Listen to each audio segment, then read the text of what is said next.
Glória a Deus, aleluia. A gente espera que a palavra de Deus alcance nossas vidas, alcance nosso coração, alcance nosso espírito, para que nós possamos estar sendo ministrados por aquilo que Deus tem para falar conosco através da palavra dele, do espírito dele. Eu quero começar lendo com vocês, o que está escrito lá no livro de João, Evangelho de João, capítulo 12, a partir do verso 24. João, Evangelho de João, capítulo 12, a partir do verso 24. Olha o que está escrito aqui, isso aqui são palavras do próprio Senhor Jesus. Jesus disse isso. Olha o que ele falou: em verdade lhes digo, se o grão de trigo caindo na terra não morrer, fica ele só. Mas se morrer, produz muito fruto. Quem ama a sua própria vida, perde-a. Mas aquele que odeia a sua vida neste mundo, irá preservá-la para a vida eterna. Aleluia. Isso aqui é uma palavra que Jesus ministrou, liberou acerca daquilo que ia acontecer. É evidente que ele também estava fazendo aqui uma figura de linguagem sobre a própria obra que ele estava fazendo, que ele ia fazer. Mas Jesus usa aqui ele traz uma revelação, ele traz uma verdade, um princípio de Deus, um princípio do reino de Deus. E ele fala algo aqui, e ele diz o seguinte, que se o grão de trigo, se ele cair na terra, se esse grão de trigo não morrer, se ele não morrer, ele vai ficar só. Ele vai ficar sozinho. Mas se ele morrer, ele vai produzir muito fruto. Outras traduções falam, irá dar muito fruto. Aqui ele fala, produzir muito fruto. E ele fala no verso 25, quem ama a sua vida, perde-a. Mas aquele que odeia a sua vida neste mundo, irá preservá-la para a vida eterna. É uma figura de linguagem, uma coisa que ele estava usando uma figura de linguagem em relação ao trigo, para falar sobre uma verdade de Deus, uma verdade espiritual. Ele está falando aqui sobre morte. Se o grão de trigo não morrer, ou seja, o grão de trigo, para que ele possa produzir, para que ele possa gerar, para que ele possa dar fruto, ele precisa morrer. E aqui já no próprio verso 25, ele já faz uma conexão com aquilo que ele está dizendo sobre a nossa questão, a nossa vida, a vida humana, a vida do ser humano, que ele diz que quem ama a sua vida, irá perdê-la.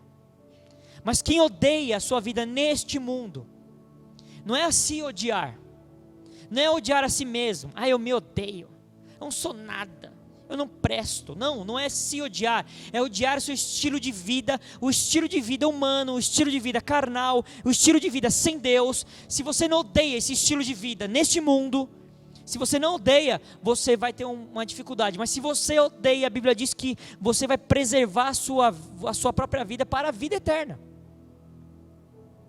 Então, o Jesus aqui está falando para nós o seguinte, ele está usando esse princípio para dizer o seguinte, que alguém aqui precisa morrer. Alguma coisa aqui precisa morrer para que venha gerar, para que venha dar fruto. E gerar e dar fruto tem tudo a ver com a vida. Ou seja, para que a vida corra, para que a vida gere, precisa haver morte. Quem que tem que morrer? O meu eu. O meu eu precisa morrer. A minha vontade, o meu querer, os meus desejos, as minhas intenções. Esse meu eu, que é tão dominante, que controla tantas coisas em mim, que define tantas coisas em mim, esse eu precisa morrer. Porque se não morrer se esse eu não morrer, vai chegar uma hora que você vai perder a vida. Perde a vida. E aí, chega ao ponto de alguém que vive assim, a sua vida inteira, ele perde a própria vida eterna. Então precisa acontecer uma morte. E aqui em outra passagem, lá em Mateus, Jesus ele fala uma parábola também, uma parábola em relação ao trigo e o joio, que ele fala que alguém semeou o trigo, e aí veio de noite lá o inimigo, de uma forma sorrateira, e semeou joio junto. E ele fazendo uma comparação de dois tipos de gente, dois tipos de mentalidades. A mentalidade do trigo e a mentalidade do joio. E joio, a Bíblia diz que quem foi que semeou o joio foi o inimigo. O inimigo, a Bíblia diz que na parábola, o inimigo semeou o joio. Ou seja, o joio é do inimigo. O joio é do inimigo. Mas aí vieram e falaram assim, o que nós fazemos agora? Arrancamos o joio? Aí Jesus falou, não arranca não. Tem que crescer junto. Lá na frente, no momento da colheita, aí o joio vai ser arrancado.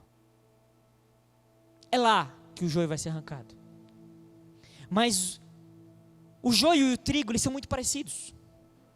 Você às vezes olha no natural e você não consegue discernir quem é joio e quem é trigo. Porque naturalmente, dizendo, no natural eles se parecem. Mas é só na questão natural. E uma das formas de você discernir quem é trigo e quem é joio, é sabendo quem está disposto a morrer.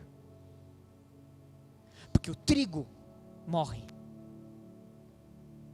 Ele decide morrer.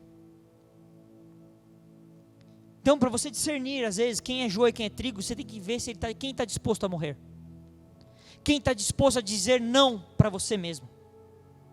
Não para suas vontades. Não para o seu querer. Não para a sua justiça. Não para a sua vontade. Não para a sua carne. Não para o seu eu controlador.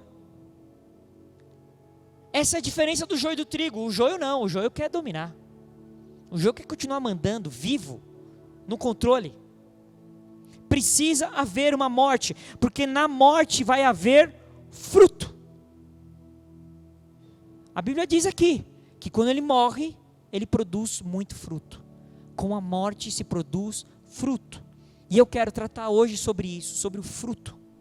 Sobre o fruto do Espírito, sobre o fruto que nós, os filhos de Deus, temos que dar. Qual é esse fruto? Nós temos que compreender alguns princípios da palavra e entender alguns contextos.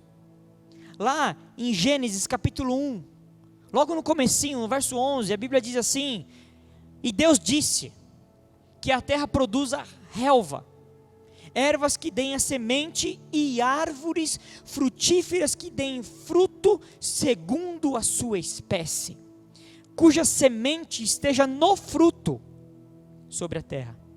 E assim aconteceu.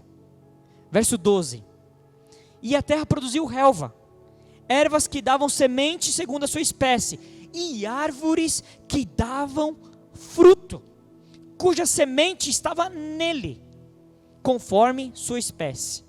E Deus viu que isso era bom. Aqui, essa parte aqui desse texto aqui é lá logo no início, quando a Bíblia está relatando, Moisés escreve o livro de Gênesis, ele está dizendo como que o mundo foi feito, como as coisas foram criadas, como que tudo foi feito, tudo foi criado por Deus, porque Deus é um Deus criador, Deus é um Deus eterno, Ele cria todas as coisas, mas ninguém criou Deus. Por isso que a Bíblia diz, no princípio Deus já existia, porque Deus é eterno. Deus, Ele é criador, Ele não foi criado. E a Bíblia diz que Ele cria aqui as coisas aqui, e Ele está dizendo sobre a criação das árvores frutíferas. E Ele diz aqui que essas árvores frutíferas vão dar fruto, e a semente vai estar no fruto. Deus que é soberano, Deus que decide todas as coisas, Deus que fez todas as coisas, a semente podia estar no galho, a semente podia estar no tronco. Se Deus quisesse, a semente podia estar nas folhas. Se Deus quisesse, a semente podia estar na raiz. Mas Deus decide que a semente estaria no fruto. E aqui Deus estabelece uma verdade do reino, um princípio. Parece algo natural, nós estamos falando de árvore, nós estamos falando de fruto, mas na verdade Deus está tratando conosco de algo espiritual, porque a palavra é espiritual, e aqui é uma figura de linguagem, é um princípio de Deus, porque para gerar vida precisamos dar fruto, porque é no fruto que se encontra a semente, para que ela produza uma outra árvore da mesma espécie. E ele diz especificamente aqui que essa semente não vai ser uma coisa aleatória. Tem um fruto lá, uma laranja, que será que tem dentro dela? Que semente? Será que é semente de limão? Será que é semente de maçã? Ah, eu estou desconfiado que é uma pitanga. Vamos ver? Não. Ela vai produzir segundo a sua espécie. É certo, como tão certo Deus existe, que dentro de uma laranja vai ter uma semente de laranja. Então, aqui, ele está dizendo que no fruto vai existir uma semente para que produza da mesma espécie. Isso é um princípio. A árvore, você vai ver ao longo da Bíblia, várias vezes isso, a árvore é uma figura de linguagem que fala sobre a pessoa, sobre o ser humano. A Bíblia diz lá em Salmos que nós somos como árvores frondosas, plantadas junto aos ribeiros. A árvore é uma figura de linguagem que Deus está falando sobre o ser humano, sobre a pessoa. Tanto é que em Mateus capítulo 7, a partir do versículo 15, diz assim: cuidado com os falsos profetas, que se apresentam a vocês disfarçados de ovelhas, mas por dentro são lobos vorazes. Verso 16: pelos seus frutos vocês os conhecerão. Por acaso se colhem uvas de espinheiros ou figos de ervas daninhas? Assim toda árvore boa produz frutos bons, porém a árvore má produz frutos maus. A árvore boa não pode produzir frutos maus, e a árvore má não pode produzir frutos bons. Toda árvore que não produz bom fruto é cortada e jogada no fogo. Assim, pois, pelos frutos vocês os conhecerão. Ué, Jesus aqui está falando de árvore? Na verdade, Jesus não está falando de árvore, Jesus está falando sobre o ser humano, sobre nós. Jesus usava essas figuras em linguagem, Jesus usava as parábolas para que a gente pudesse entender os princípios do reino, os princípios da palavra, porque se Jesus falasse os princípios, as coisas do reino de uma forma sem fazer uma conexão com as coisas naturais, através de parábolas, figura de linguagem, nós não iríamos entender. Então Jesus faz isso para que houvesse uma compreensão no coração humano. E ele compara o homem como uma árvore, árvores boas e árvores ruins. E ele fala, não tem como uma árvore boa dar fruto ruim, e não tem como uma árvore ruim dar fruto bom. E aí ele diz aqui um outro princípio: pelos frutos os conhecerão. Você conhece uma árvore é pelo fruto. É pelo fruto. Pelo fruto você conhece aquela árvore. Se aquela árvore é boa ou se aquela árvore é ruim. E aqui ele está dizendo aqui ele já é uma outra linguagem que está falando sobre a segunda vinda dele, sobre a segunda volta, a volta de Jesus, que ele fala que toda árvore que não produz bom fruto é cortada e jogada no fogo. Você acha que Jesus está querendo nos ensinar aqui sobre agricultura, botânica? Jesus está falando sobre nossas vidas. E aqui ele está tratando sobre um sistema religioso, porque ele começa a falar assim, cuidado com os falsos profetas. Cuidado com esse sistema religioso. O sistema religioso, eu não tenho nada a ver com isso. Pode vir com carinha de bonitinha, cheirosinho, limpinho, arrumadinho, até dizer em nome de Deus, mas eu não tenho nada a ver com isso, porque na verdade esses caras, eles vêm disfarçados de profetas, mas eles na verdade, de ovelhas, mas na verdade eles são lobos por dentro. Aí ele trata essa questão aqui, falando sobre as árvores, porque Jesus, ele está dizendo para nós que nós temos que ser árvores boas, e árvores boas dão bons frutos, e esse fruto bom tem sementes boas e vai gerar segundo essa espécie. A questão é, que árvore que nós temos sido? Que fruto nós temos gerado? Essa é a pergunta de 10 bilhões de dólares. Que fruto a igreja tem gerado? Que fruto? Olha o que diz lá um pouquinho mais para frente em Mateus capítulo 12, um pouquinho mais para frente, a partir do verso 33.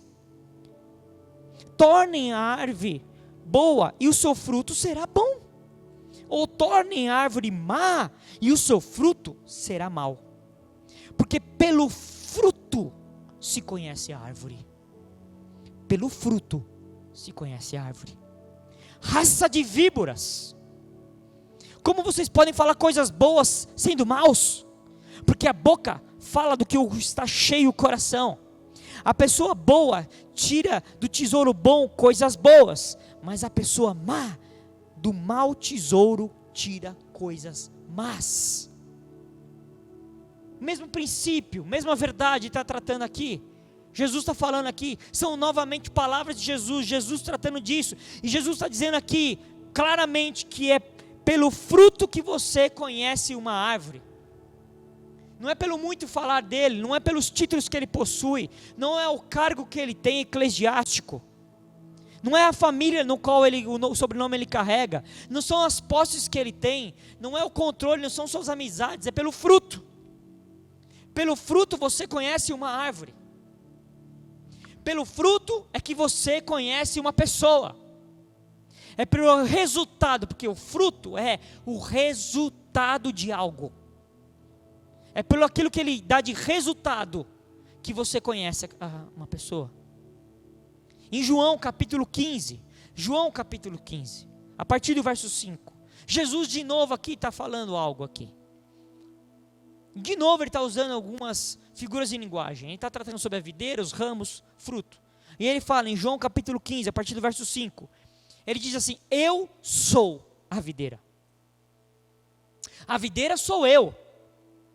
E vocês são os ramos. Quem permanece em mim e eu nele, esse dá muito fruto. Porque sem mim vocês não podem fazer nada.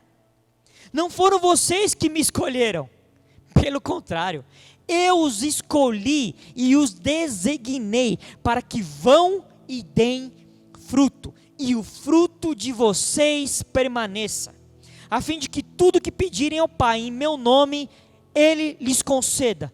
Verso 17, o que eu lhes ordeno é isto. É uma ordem, é um mandamento, é uma direção, não tem margem de dúvida, não tem margem de escolha aqui. Ele está dizendo o seguinte: que vocês amem uns aos outros.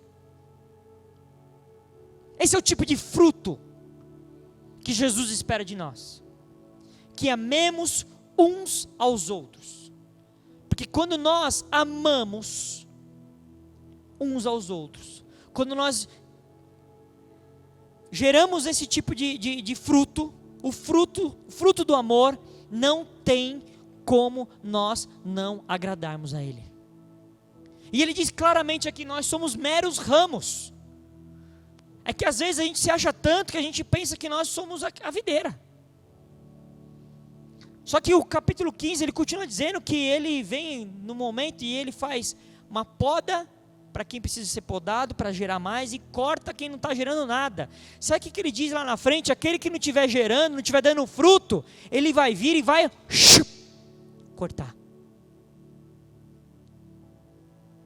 Aquela nossa vida de crentes, que passam a vida inteira, o máximo que a gente ora é a oração da sanguessuga, Dadá. Me dá, me dá, me dá, me dá, me dá, me pede, pede, pede, pede, e dá, e dá, e dá. Deus me dá, me dá, me dá, me dá, me dá, me dá, me dá. A Bíblia diz que é sanguessuga Dadá. Me dá, sanguessuga Dadá. Dá, me dá, me dá, me dá, me dá. Esse tipo de gente não gera fruto nenhum. Tem pessoas que acham que às vezes nós somos induzidos de uma forma maligna a pensar, e isso Deus está de novo, já começou a desconstruir isso no meio do povo dele, porque nós achávamos que, na verdade, os frutos eram aquilo que nós conseguíamos alcançar. Porque próspero e frutífero era aquele que tinha um bom carro, uma boa casa, um bom trabalho, um bom emprego, uma boa conta bancária, fazia boas viagens. E nós assistimos no canal de televisão e vemos lá o cara contando que ele estava falido, quebrado, mas agora tem uma empresa poderosa. Agora a empresa dele, uau, está faturando. Uau! E nós achamos que isso são frutos. Isso não são frutos. Isso pode ser até consequência da bênção de Deus sobre nossas vidas. Mas não é isso que Deus espera de nós. O que Deus espera de nós é que nós amemos uns aos outros.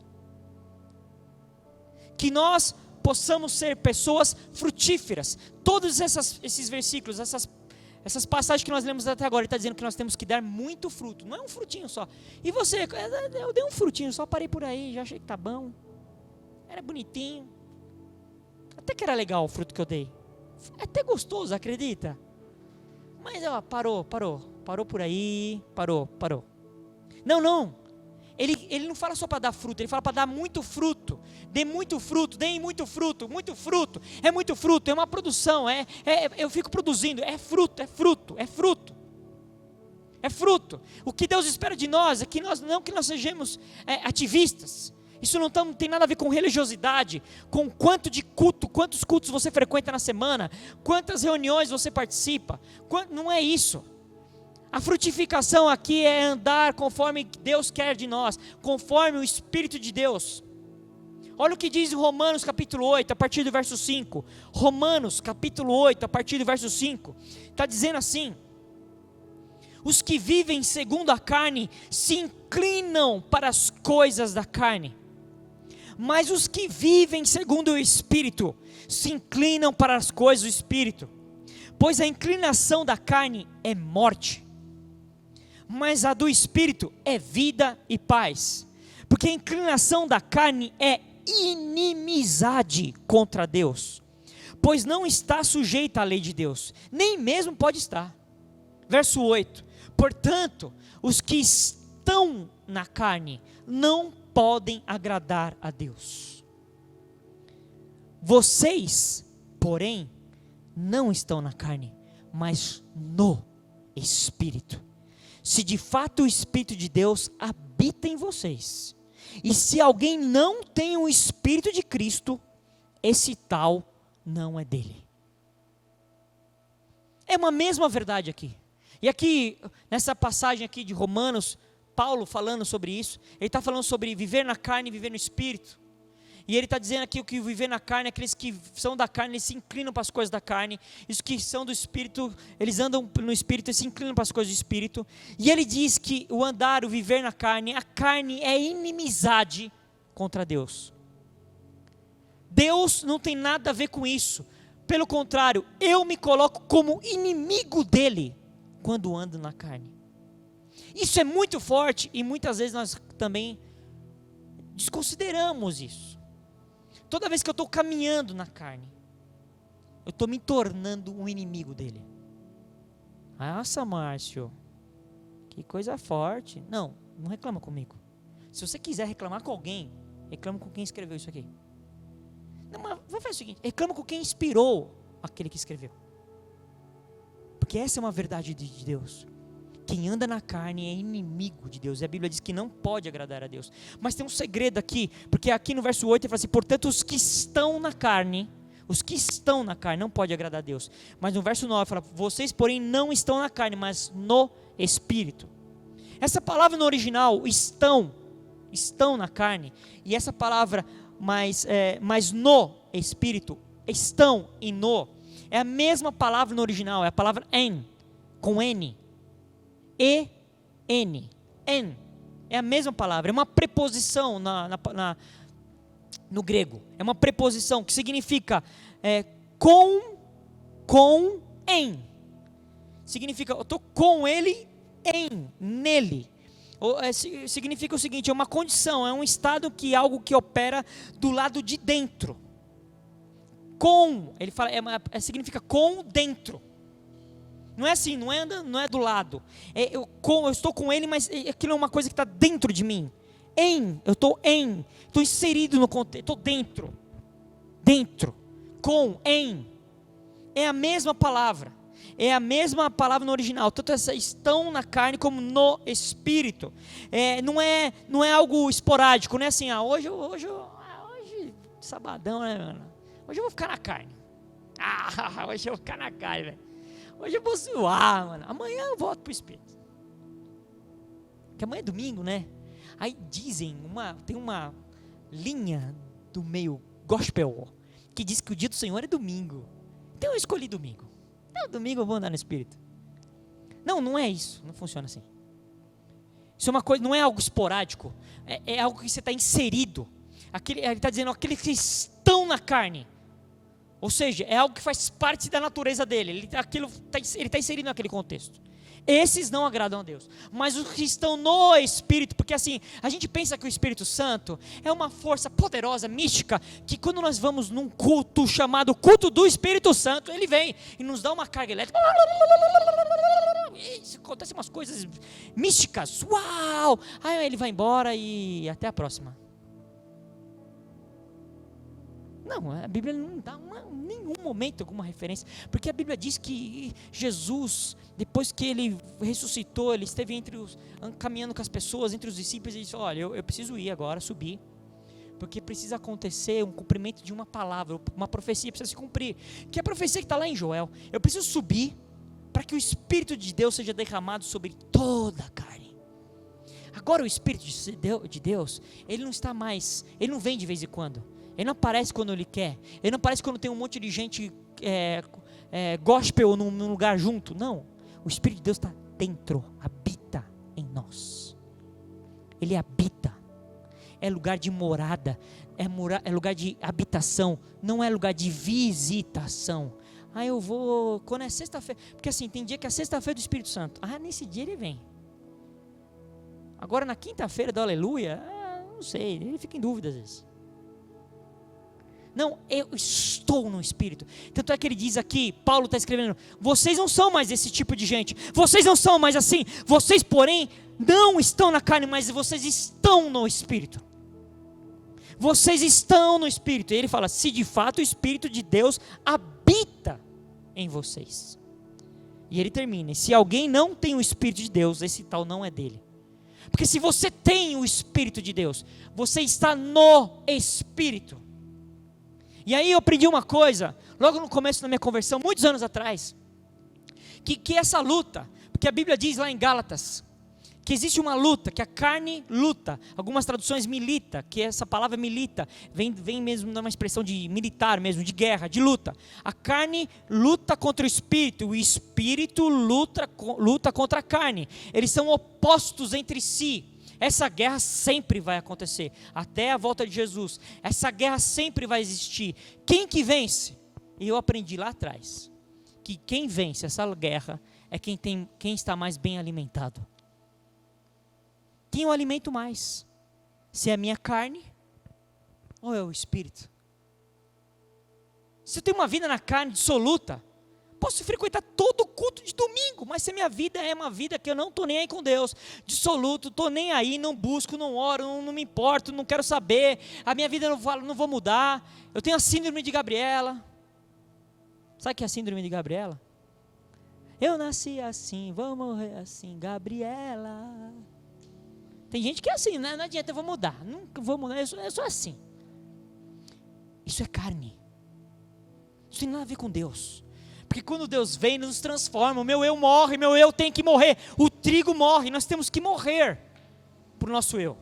Não existe morrer, irmão, vou morrer um pedacinho, vou morrer essa área aqui, essa outra área aqui vai ficar um pouquinho mais vivo.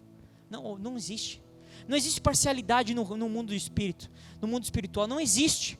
Ou você está com Deus, ou você está com o diabo. Não tem assim, com Deus eu não estou tão firme, mas também com o diabo não quero nada não, vou seguir aqui no meio, aqui, deixa eles brigarem entre eles aí. Não funciona assim. Não existe neutralidade no mundo do espírito. É por isso que praticamente em todas as referências, quando Deus faz comparações na palavra dele, faz situações, ele sempre coloca duas situações, carne e espírito, Adão e Jesus. E por aí vai, existem várias comparações, bem e mal. Porque ou você está com Deus ou você não está, meu amigo. E não estando com Deus, você está com cão, você está com o diabo, está com Satanás.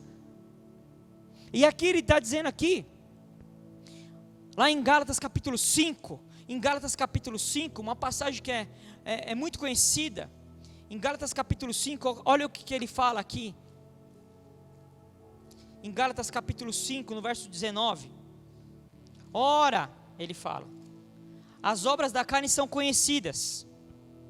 E são, aí ele lista algumas coisas aqui. no verso 19, ora, as obras da carne são conhecidas, e são, aí ele começa a falar algumas coisas aqui, mas essa lista aqui, que ele fala de alguns nomes, prostituição, não é uma lista exaustiva, não para por aí, deixa eu ver aqui, não, ele fala, isso aqui, tem mais coisa aí, mas nessa lista aí expressa a condição humana, porque ele fala assim, as obras da carne, as obras da carne são conhecidas. Aí ele dá alguns exemplos aqui. Só que ele, lá no verso 22, ele fala assim, mas o fruto do Espírito é. Mas o fruto do Espírito é. E ele fala algumas coisas aqui, amor, alegria, paz, longanimidade, benignidade, mansidão, domínio próprio. Então, ele fala, as obras da carne são. Aí ele diz algumas coisas aqui sobre as obras da carne. E aí ele diz outras coisas sobre o que o fruto do Espírito é. O fruto, aqui, é o contraste com obras. Fruto, ele se contrasta com as obras. Porque a obra, as obras, tem a ver com uma ação humana. O ser humano pode fazer. Agora o fruto, somente vem do Espírito. Obras, o homem, por si só, sem nenhum esforço, sem nenhuma coisa, uma força diferente a mais, não. Para você ter ideia, as obras da carne, o homem não precisa nem de Satanás para fazer. Mas isso é coisa do inimigo. Não, querida, é da sua carne mesmo. Não é do inimigo não, é da sua carne mesmo. Pode ser que algumas coisas sim, nós entendemos que o inimigo influencia, o inimigo às vezes, né? Mas a Bíblia diz que nós já nascemos. Para aqueles que não foram redimidos, para aqueles que não foram alcançados, as obras da carne qualquer ser humano pode fazer. Agora o fruto somente vem pelo Espírito. O fruto do Espírito é. O fruto só pelo Espírito, para aqueles que andam no Espírito, para aqueles que estão no Espírito, como nós lemos lá em Romanos. Agora aqueles que estão na carne, a própria natureza humana, essa palavra obras aqui no original é a palavra ergon, que significa trabalho, tarefa, ação, o que é feito pelo homem, significa um trabalho que é algo que o homem realiza, é uma ação, é um desejo interior, é uma intenção, é um propósito, ou seja, é algo natural da natureza humana. As obras da carne são obras naturais do ser humano. O ser humano sem Deus, ele já por si só, mas eu conheço um cara, ele é tão gente boa, tão honesto, tão bonitinho, tão cheirosinho, tão limpinho. Com certeza, alguma coisa ele faz, que é obra da carne. Ou ele confia na força do braço, ou ele é orgulhoso, ou ele é prepotente, sei lá. As obras da carne são coisas que fazem parte da natureza caída, decaída do ser humano. As obras da carne, ergon, obras, é algo natural. E ele fala aqui no verso 21, ele fala toda aquela lista e ele fala assim, declaro a vocês, como antes já os preveni, que os que praticam tais coisas não herdarão o reino de Deus. A gente acha que, é o seguinte, eu vou levar a minha vida meio que Maomé, vou praticando umas coisinhas aí, tem uns desejos, tem umas coisas que eu não consigo controlar. Não consigo controlar já é uma desculpa já do maldoso, né? Porque você por si só, na sua força humana, é lógico que você não consegue. Tem que ser pelo Espírito. Porque se a gente conseguisse fazer alguma coisa, para que Jesus precisava vir? Se eu conseguisse resolver sozinho por mim mesmo, meu problema, para que Jesus precisava vir? É evidente que pela minha força humana eu não vou conseguir vencer aquela situação, mas pelo Espírito sim. E aí ele fala assim, claramente, eu já avisei vocês, eu declaro para vocês, que os que praticam tais coisas não herdarão o reino de Deus. Não ache ninguém que aquele que vive nessa situação vai alcançar o reino, não vai. Não vai. Essa palavra praticam no original é a palavra prasso no grego, que significa fazer, praticar. É uma prática. Não é assim uma coisa que eu vou fazer. Deixa eu fazer aqui uma coisa. Eu peguei aqui, peguei esse banquinho, pus aqui. Não, isso aqui eu fiz uma ação única, exclusiva. Não. Essa palavra prática, praticam, é uma ação, é uma prática regular, cotidiana, é um hábito. É uma coisa assim, eu vivo, eu tenho uma vida praticando. A minha vida é uma vida que eu pratico essas coisas. Não é assim, eu escorreguei ali, cara, falei uma coisa muito feia, amaldiçoei uma pessoa. Não, aquilo foi um escorrega que a pessoa deu. Mas aqui ele está falando assim, aqueles que vivem nessa condição, é uma prática regular, é um hábito, é uma rotina. Aquilo faz parte do dia a dia dele. Aquilo que controla a vida dele. É isso, ele fala assim, esses que praticam, que se você for pegar e usar lá o que Romanos diz, o que estão na carne, não o que cometeu um ato, puxa, eu vacilei, rapaz, ali, eu me perdi a cabeça, fiz uma bobeira, mas eu me arrependo. Não é uma coisa que você fez assim, um ato exclusivo, sozinho, isolado, algo isolado, não, é uma vida, uma prática, uma constância, é um dia a dia. Essa palavra no original também fala o seguinte, que é um processo ativo que eu realizo, é uma ação que implica o efeito, uma prática regular, é uma rotina, um hábito. Só que eu quero dizer uma coisa para você, que quando eu estava orando, meditando, estudando sobre isso aqui, algo veio até mim. Sabe que um hábito não é uma necessidade. Sabe, eu conheço pessoas que falam assim, eu faço isso há 30 anos, desse jeitinho. Estou usando agora uma figura natural, de algo que não necessariamente é ruim. Eu faço isso há 30 anos eu faço isso. Mas um hábito não é uma necessidade. Ou seja, eu posso deixar de fazer. Eu tenho um hábito de fazer sempre assim, ok, tudo bem, mas isso não é uma necessidade. Um hábito não é uma necessidade. Eu posso parar de fazer aquilo, eu posso mudar aquilo. Eu vou dar um exemplo bem simplesão, para você entender onde eu quero chegar. Eu tenho um hábito de roer a unha. Você olha para a pessoa, a unha dela não... Coitada das meninas, não consegue nem pintar, né? Porque se for pintar, o esmalte é uma gota. Já cobriu a unha inteira. Porque não tem mais unha, né? Eu tenho um hábito. Eu tenho um hábito. Tá, aquilo não é uma necessidade, você pode mudar. Mas é difícil. Mas você pode mudar. Pelo Espírito você pode. Eu dei um exemplo simples, natural, para você compreender. Que essa prática aqui que Paulo escrevendo aos Gálatas, ele diz, essa prática, esse hábito dessas coisas que ele disse ali, prostituição, ele falou um monte de coisa aqui que eu não quero focar, eu não quero dar foco nem nas coisas as obras da carne, nem na característica do fruto do Espírito. Essas coisas nós podemos deixar, submetidos à direção do Espírito de Deus. Obras da carne, a palavra carne no original, aqui nessa passagem e nas outras passagens, essa palavra carne também é uma figura de linguagem que Deus usa para falar conosco. Carne. Olha, você, mas carne, Márcio, que é açougue agora, virou um negócio? Picanha, não estou entendendo. Não, essa palavra carne no original é a palavra sarx, significa corpo, natureza humana, parentesco, significa carnal, meramente de origem humana. Quando você está lendo, quando você lê aqui assim, sobre carne, vocês não estão na carne, porque vocês que se inclinam na carne, a carne aqui é a natureza humana. Quando você lê carne aqui, leia-se natureza humana. É geralmente usado no sentido negativo.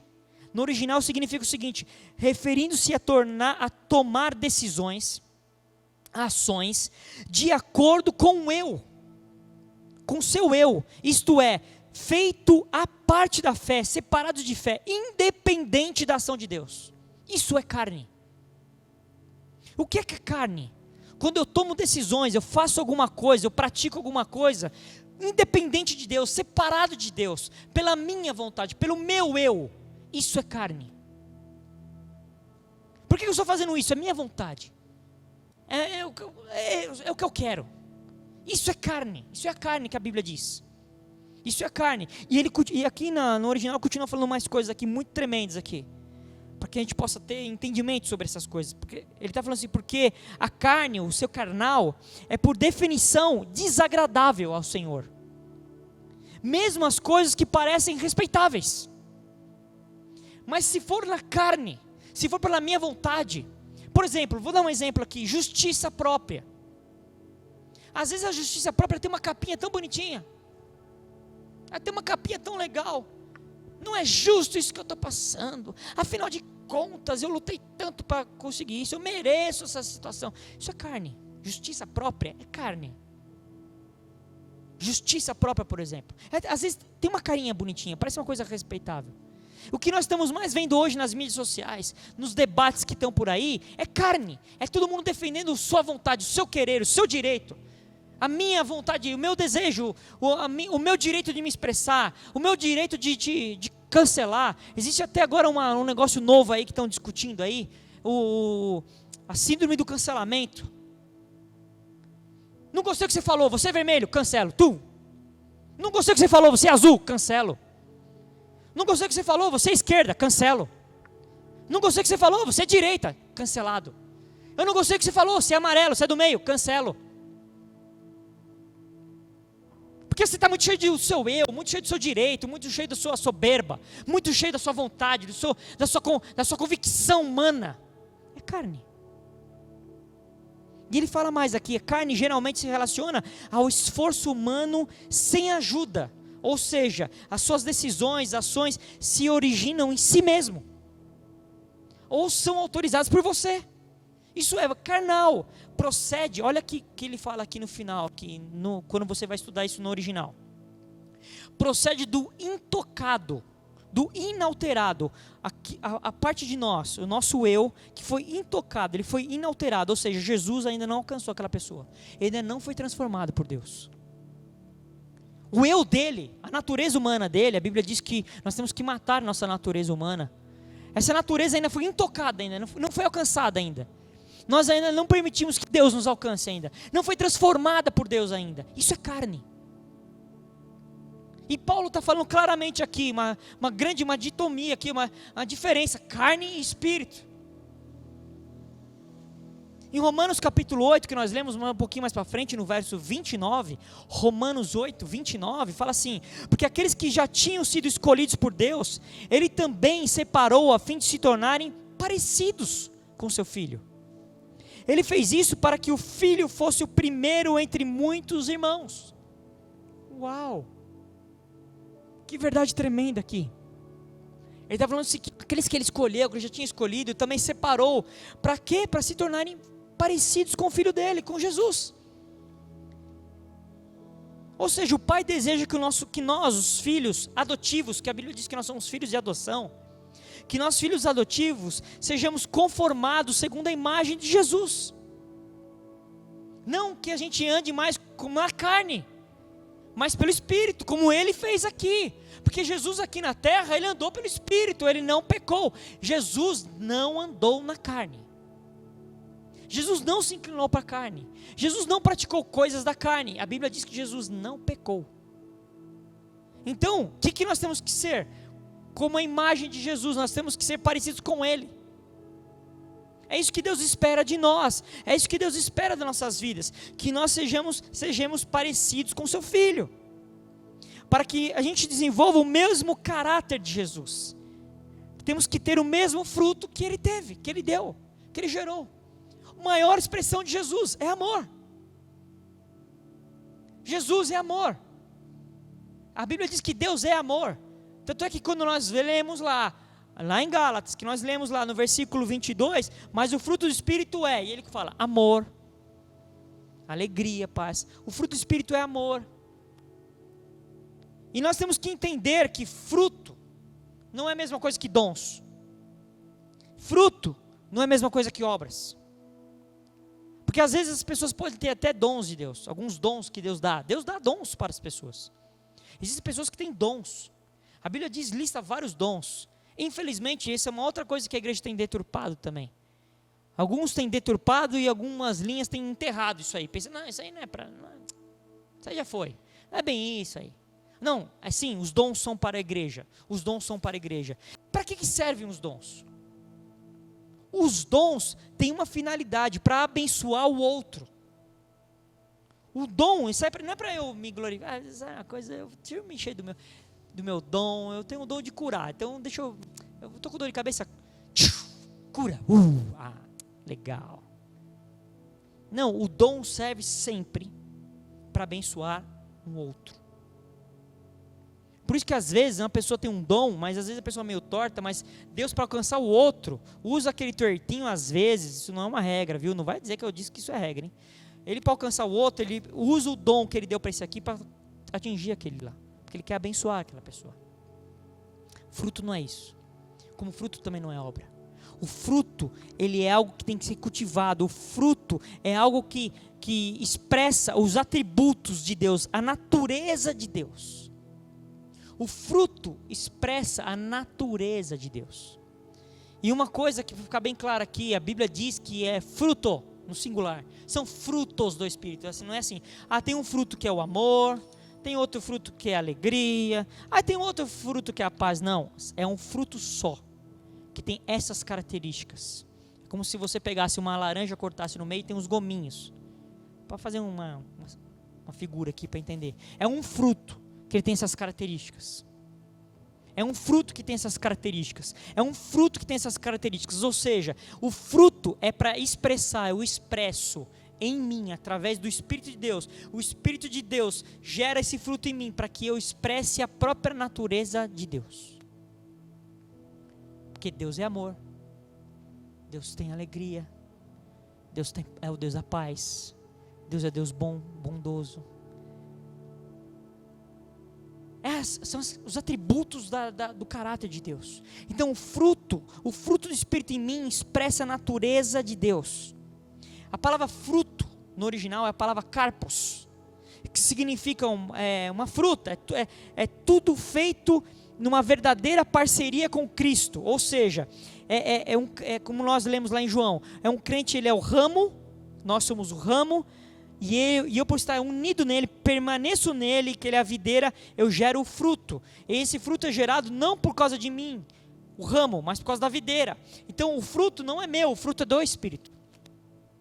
Então glória nenhuma tem que ser dada a mim, a pessoa, nada.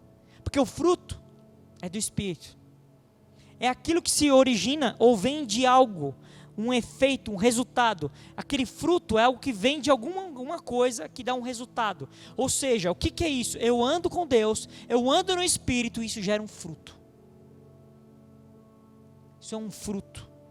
Em Romanos capítulo 7, no verso 4, diz assim: assim, meus irmãos, também vós morrestes relativamente à lei, por meio do corpo de Cristo, para pertencerdes a outro, a saber, aquele que ressuscitou dentre os mortos. Você está falando de Jesus aqui. Olha o final do versículo. Para quê? A fim de que frutifiquemos para Deus. Por que isso aconteceu tudo? Para que eu possa frutificar para mim mesmo, para a minha glória, para o meu reino, para a minha igreja, para a minha instituição, para o meu povo, para a minha família. Não, é para Deus. Para Deus. Essa palavra frutifiquemos no original é a palavra carporel, que significa dar frutos. Ele é um cara que carrega frutas, ele é carregado de fruta, é alguém que é fértil, é ser fértil, é produzir frutos cheios. Ou seja, não é, como eu falei aqui, não é uma coisa minguada, não é um frutinho. É alguém que dá frutos, ou seja, a minha vida é uma vida repleta da graça, manifesto a graça. Não é assim, porque irmão, isso acontece. Eu sou crente há 30 anos, irmão, pela misericórdia. E há 29 anos atrás eu orei para uma pessoa que estava com uma dor na mão e Deus curou, acredita, irmão? Oh, aleluia, glória a Deus. E nesses 29 anos para cá, não aconteceu mais nada não, parou por ali. Mas glória a Deus, né, irmão? Glória a Deus? Não. Frutifiquemos.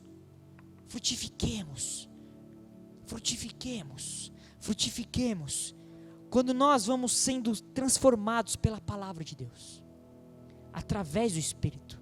quando eu vou sendo transformado pela palavra, através do Espírito, quando eu vou sendo transformado pela palavra, através do Espírito, essas evidências vão se manifestando através do fruto do Espírito Santo. Eu começo a ser transformado pela palavra, através do Espírito, e essas evidências do caráter, dos atributos de Deus vão aparecendo em mim. Antes eu era muito maledicente, parei de ser maledicente. Antes eu só amaldiçoava, parei de amaldiçoar. Antes eu ofendia, parei de ofender. Antes eu era soberbo, não sou mais, porque Deus me mudou. Estou dando exemplos. O fruto é algo espiritual, como eu disse aqui, é gerado pelo Espírito Santo. O fruto não pertence ao ramo, ele é da videira. O fruto é do Espírito Santo. É do Espírito Santo. O fruto é do Espírito Santo. E essa expressão aqui, do Espírito Santo, pode significar duas coisas, que é dele, pertence a ele. É dele, é do Espírito Santo, é dele, não pega não, que é dele. É dele, o fruto é do Espírito Santo. Pode significar isso, mas também pode significar assim, que é oriundo dele, vem dele, parte dele, a origem é ele. Independente aqui, eu não tenho nada no contexto aqui. Nenhum esforço meu humano é capaz de gerar um fruto sequer para Deus. Mas eu posso ser muito dedicado, muito esforçado. Nada que eu faça na minha condição humana é capaz de gerar algo para Deus. Eu preciso ser guiado pelo Espírito de Deus. Eu preciso andar no Espírito. A Bíblia diz que aqueles que são guiados pelo Espírito de Deus são filhos de Deus. Aqueles que são guiados são aqueles que frequentam, não são aqueles que estão, que eu já ouvi, meu pai é pastor, como se ele fosse pastorzinho, né? Filho de peixe, né? Afinal de contas, né? Peixinho né? É nada, rapaz. Pensa no inferno, quanto filho de pastor já não tem lá? Pensa. Não é assim que funciona. Mas eu fiz um curso, irmão. Eu tenho lá um diploma, teologia, curso básico número 1, aleluia. Você acha que isso por si só vai fazer?